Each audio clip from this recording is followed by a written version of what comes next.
Okay, so look at these super cute socks. I cannot bend my foot in like a good way, but like look at these super cute socks that my mom got me for Christmas. It says naughty or nice. Isn't that cute? And apparently they have like aloe in them or something. It's like super comfortable. So yeah, like it's super cute. My hair looks awful. Like for real, just look at that.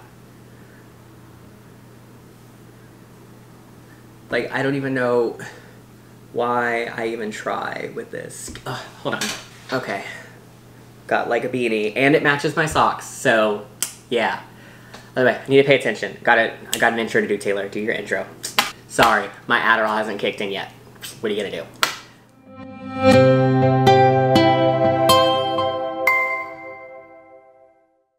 Hey guys, hola, hello, what's up? Welcome back to my channel. Taylor here. So let me go ahead and just jump straight into the video and get to kind of talking about it.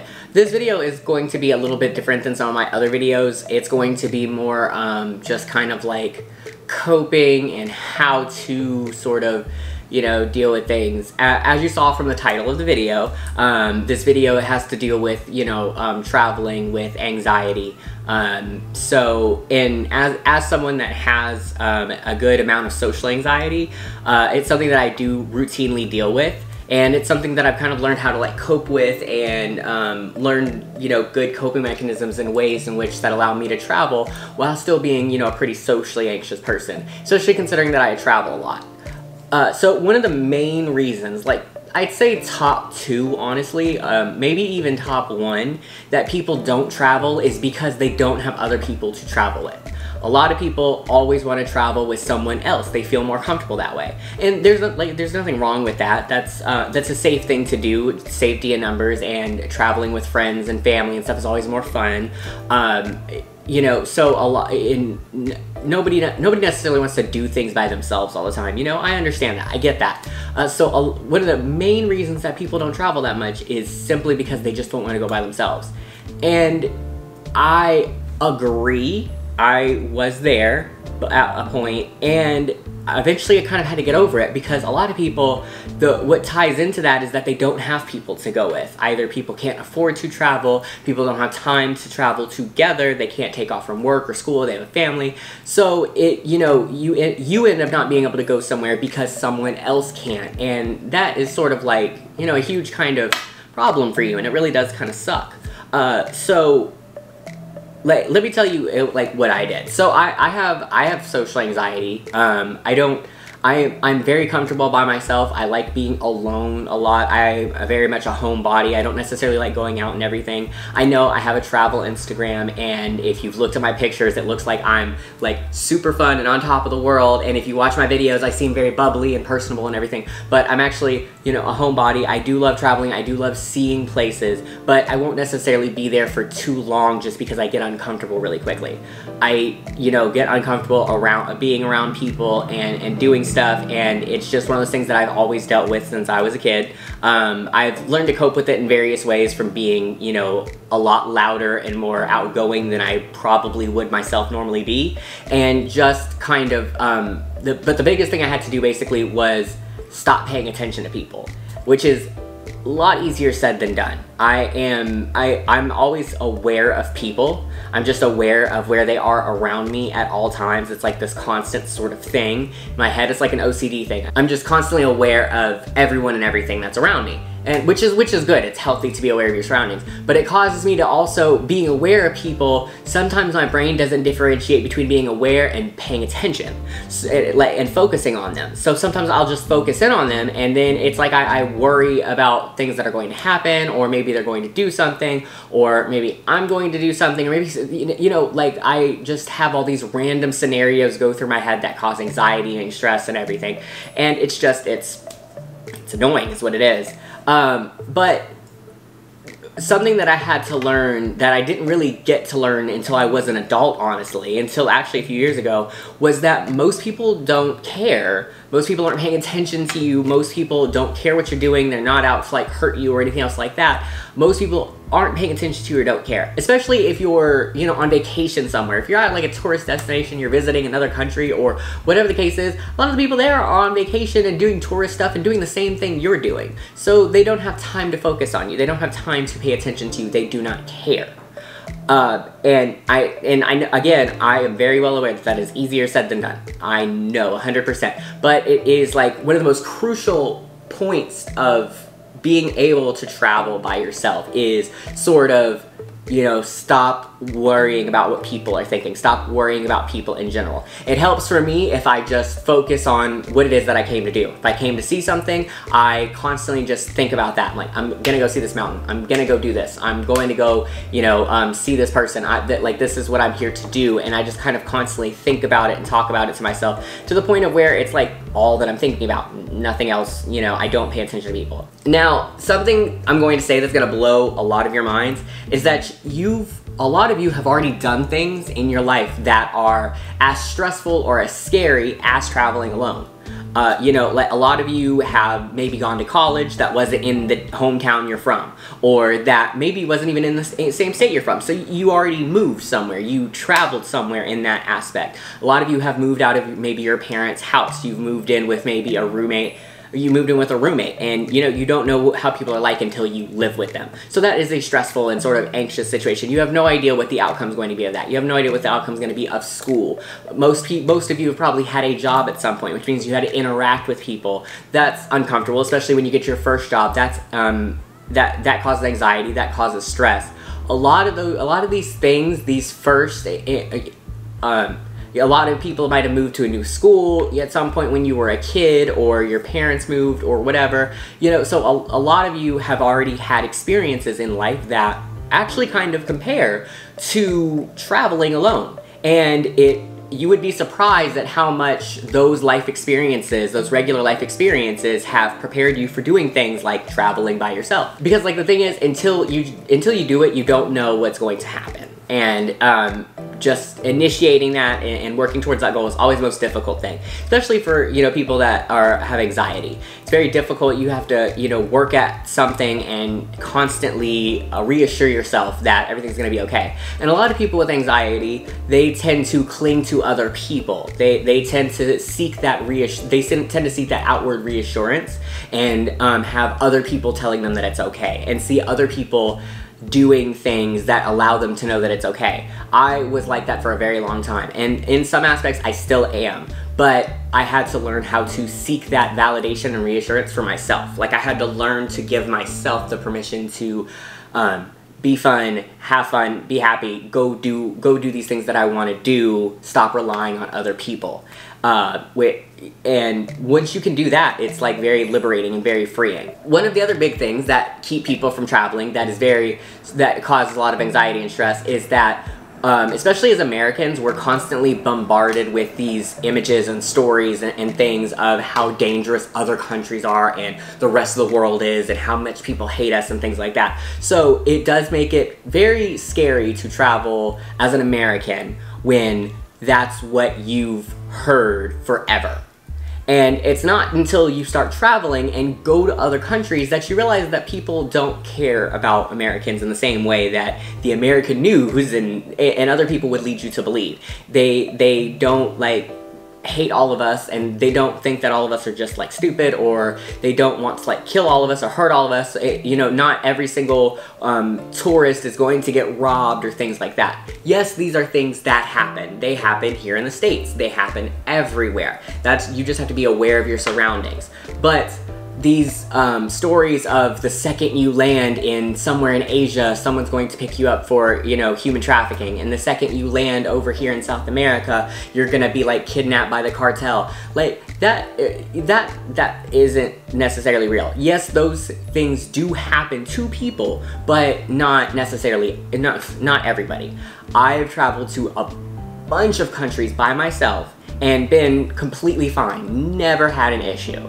The first time that I traveled and went out of the country, I actually was 21, 20, something like that. and I planned this huge 2-week excursion to go see my best friend, and she was in the military and she was stationed in Germany. So I actually wanted to do other stuff other than just be there, because obviously she was going to be working and stuff. So I also planned to go to London, and I planned to go to Spain, because I've always wanted to go to Barcelona. That was my dream place, and it still is. Barcelona, hands down, my favorite place in the world, like, period, so far. So I got everything, I was super excited, I bought the tickets, and then as the time started to get closer, as I was like a couple of weeks out, I realized that I was going to be gone for 2 weeks in foreign countries where I don't know anybody, where I'm completely by myself, and I don't know how to deal with that. Like, I wasn't prepared mentally for what was going to happen. And then I wasn't actually...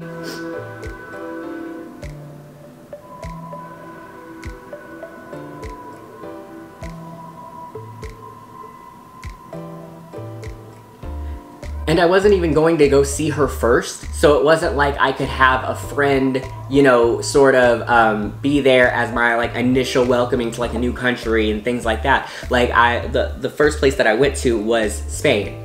And so that was extremely terrifying. Now, in Barcelona, they don't necessarily have, like, a lot of crime, you know, it's more of...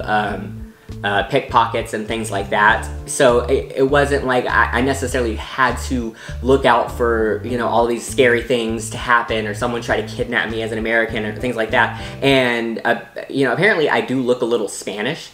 So a lot of people in Spain actually spoke to me in Spanish thinking that I was Spanish. And then they heard my accent. Like, I know I can speak Spanish back, so, you know, I spoke back to them. But they heard my accent and they realized that I wasn't Spanish. But when I landed there, first of all, the flight was scary because, you know, I've never been on a plane for that long, and I hate flying. I do it like every week now, but I still hate it. I'm very anxious and nervous and terrified of flying, but I deal with it. I have to do it for work, so it is what it is. But I've never been on a plane for that long. Didn't know what to anticipate with that. That was uncomfortable. Hated that. And I chose a window seat, which I always normally choose, but I shouldn't have done that because I was too shy to ask people to get up so I could go to the bathroom. And long flights, it's like 10, 11, 12 hours, something like that. So that wasn't the best idea. And then when I landed, I actually landed at night, and I had to go to my hotel, and my phone wasn't working. So I actually ended up pulling up the wrong address to the wrong hotel. Same name, wrong hotel. And so I got a cab, the cab driver took me there, and then when I went to go check in, they were like, we don't have you reservation here or whatever. I started freaking out, it was super late, and luckily I was able to get a cab to the other hotel. But everything kind of started off very bad and suddenly in that regard, so I was very nervous and scared. So I like just went to bed. Like, it was nighttime, there was nothing I could really do anyway. But then I woke up the next day, and it took me a couple of hours after getting up to actually get the strength to leave my hotel room, like to actually venture out and go somewhere. I looked up, like, you know, the bus maps and where it is that I wanted to go. I looked up the Gothic Quarter and things like that and saw how far I was away, and, you know, I just got myself ready. I put in some headphones and I put on some music, and I just eventually did it. I was never fully comfortable with leaving, especially by myself. I was constantly thinking, what if something happens while I'm here? I don't know anybody in this country. What if I mess up and break some stupid law and get arrested? You know, what if all my money's taken away? What if someone takes my cell phone? These are all situations you have to consider in life in general, not just when you're traveling, but especially when you're traveling. But it took me a while to stop thinking about it. It sort of made me not necessarily enjoy my first day there, just because I was so hyper-focused on everybody around me and constantly just looking at people. And the thing was, it was people living their lives. It was a lot of tourists. I went to a lot of tourist places. I went to the Gothic Quarter and to several of the cathedrals and stuff, and people were just being tourists and doing their own thing. Nobody was paying attention to me. Nobody was worried about me, but it didn't stop me from panicking and worrying and looking at everybody and staring at everything. But eventually the next day I got over it. And the way that I did it was honestly mostly just deciding to do it. I I hyper-focused on where I was going to go, and I was like, okay, today I'm going to go here, here, and here. I want to get these pictures, I want to do this, I want to eat here, and I just thought about that the entire time. And I didn't like, you know, do like a coping where I'm staring at my phone and stuff like that all the time. A lot of people do that, and I have done that before, but I'm visiting somewhere, I don't want to like just be on the phone, so didn't necessarily do that. But all in all, you know, it was a fantastic time. I loved going there. I definitely want to go there again. But it was just something that I had to get over. You know, I had to learn how to deal with it and to stop focusing on people. It was a lot of me just breathing and, you know, telling myself that nothing's going to happen. And I made sure that everywhere that I went, I was comfortable. I went to some places where I made myself venture out where I wouldn't normally necessarily go, and I'm glad I did. But I went to places where I was comfortable. I took a lot of breaks. I think that's one of the most important things to do, especially if you have anxiety. The anxiety is exhausting. It's exhausting to like constantly sort of deal with and think about it. It's mentally and it's physically draining. So especially when you're somewhere out, like a lot of people, they try to rush and do everything all at once. And I understand if you have like a tight schedule, but it is so important to like take breaks. Find somewhere to sit down, find somewhere that you feel safe and comfortable or whatever. Go inside a restaurant, go inside a coffee shop, go somewhere and sit down and take breaks to sort of collect yourself. Don't just try to rush through the entire day and, you know, see everything really quickly and then so you can get back to your hotel. Don't do that. Like, that's awful to do. I've done that and you feel like you didn't have time to relax or enjoy anything, and that just sucks. What's the point of paying all that money going somewhere and you don't have the time to enjoy anything because you're too worried about people, you're too stressed and everything else like that. You know, just sit down and collect your thoughts, talk to yourself. I talk to myself all the time. I mean, all the time. An unhealthy amount. I don't think there is an unhealthy amount to talk to yourself. I don't know, but I talk to myself all the time. So, you know, talk to yourself and calm yourself down and you'll be fine. Find somewhere to just chill. Then after that, I went to Germany and I had the break of being with another person who actually lives there, so I felt a lot more comfortable. I stayed in like one of the nicest hotels I've ever stayed at there, but it was actually in the red light district, which is actually kind of a slightly dangerous area to be at, and I didn't realize that that's where I was going to be staying in Frankfurt. Like I picked a hotel, but I didn't realize it was the red light district. So that was interesting to be at. But because there was someone that lived in the country and, you know, she had been there for a while, she knew a lot about it, it did make me a lot more comfortable. So that was a nice, like, break up from, you know, being in Spain by myself and then going to Germany. And then after that, I went to London and I was there for a week. And that was very different because I was there for so long. You know, I was only in Spain for a few days and I was in Germany for a few days. But then London, I was there for an entire week. And it's still very different than here. I was very comfortable in the fact that they did speak English, so that was very nice, because one of the stressful things about traveling is that, you know, people might not speak the same language as you, and so that's always kind of like adds some stress and anxiety to, you know, your trip, especially if you're worried about something happening or being in a situation where you have to get someone's help and, you know, nobody understands you. So being in the UK, that at least that fear was kind of gone.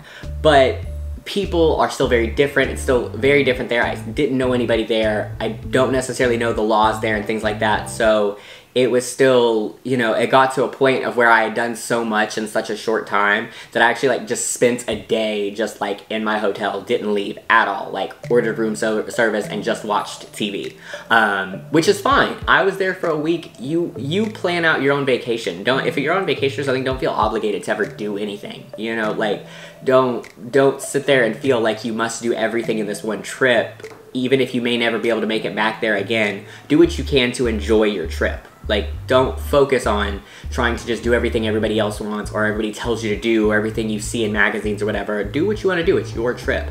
So, you know, I took a day off from, like, my itinerary and I stayed in my room, and I'm really glad I did. I needed that, like, mental health today. It helped me so much just because being around all these, you know, people that I don't know and I have no one to contact, and you know, it's like 7, 8, 9 hours away, time difference from the US, so I can't really call people at good times for them or me because of the time difference, so it's just very stressful. So the mental health day was definitely something that I needed. All in all, at the end of the day, I just wanted to kind of share some of my experiences with you guys and hopefully give you guys some helpful advice on what I've done while traveling to sort of cope with my anxiety and the stress of traveling.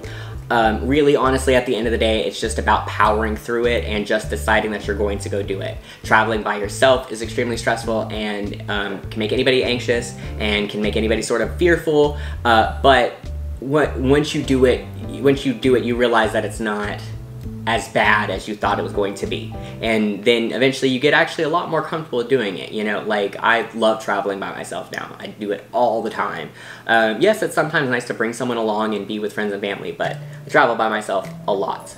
Just remember to breathe, take time for yourself, converse with yourself, and realize that nothing is going to happen. Just go and do what you want to do and focus on what you are there to do. Don't worry about other people. Don't worry about the other stuff. Just focus on your vacation, your relaxation, your pictures, your experience, whatever. Just worry about and do you. And I promise it'll get easier. It'll be so much easier to travel, and to travel by yourself. Anyways, thank you guys so much for watching. I do hope this video does help you guys and help you guys cope with your anxiety when it comes to traveling. Let me know, comment down below if you guys have any questions. Feel free to ask me anything, especially when it comes to dealing with anxiety and the stress of traveling alone. I have all the answers, trust me, I do this for a living, so I've got you. And be sure to like, comment, and subscribe on the video. Be sure to hit the little bell notification next to the subscribe button, so that way you're notified as soon as I make new content. And I'll see you guys around the world. Bye.